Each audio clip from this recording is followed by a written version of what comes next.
Tom Holland really seems to be finally grasping the concept of don't say anything, but try to say something to sound like you actually answered the question. Which I suppose finally works for him because he doesn't have to look nervous like Kevin Feige's just slightly off to the left with a fully decked out 10 attachment sniper rifle just waiting for the wrong word to slip up before he strikes. You know, like he does.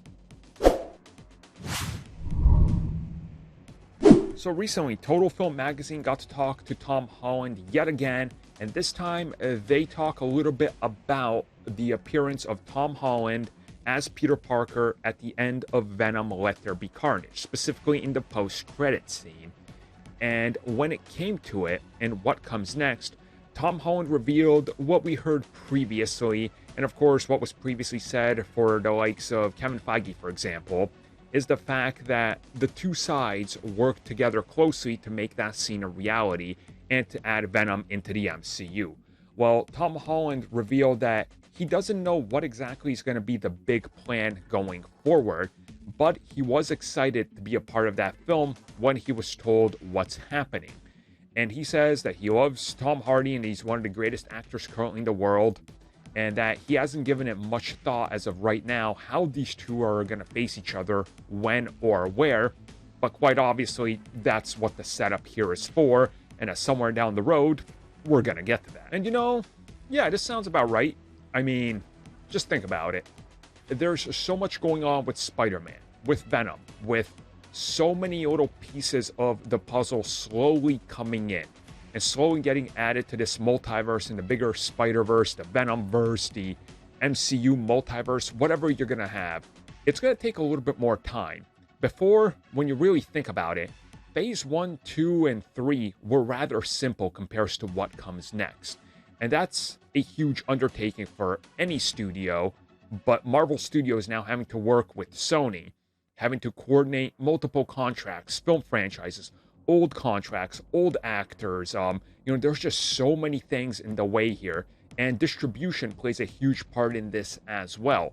Because Sony, for example, has distribution rights with Amazon and Disney Plus and Netflix, so they have to be careful with where Disney characters show up and all that. So this is all complex, and I honestly think he's 100% telling the truth in this instance, that he doesn't know, and they probably haven't told him, because I don't think they've even figured out what the bigger picture and sort of direction is.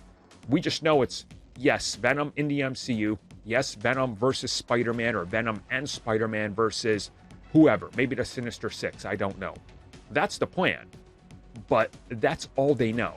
And I do trust that he doesn't honestly know, like honest to God, he doesn't know what's next, because they haven't figured that out yet, because that's the next step. Let's get this film out first, and then we'll focus on the next step, because who knows what Sony's going to announce next that Marvel Studios has to account for. For all we know, literally, Sony goes, you know what? We had a great idea with Aunt May movie. That was just something. We're dusting that off. And Marvel goes, well, I guess she was best friends with Nick Fury. Secret agent, Agent May. We really got to bring back Agent Carter to team up with her? Really, Sony? All right. Night Thrasher. What? Night Watch? Night Hinge? Night Glock? What was his name? Night Thor? Night Throb? Night... something Night... maybe it was Night with a K. It's like Knight Throb? What was that dude's name? Whatever. Somebody will let me know in the comments. I don't care.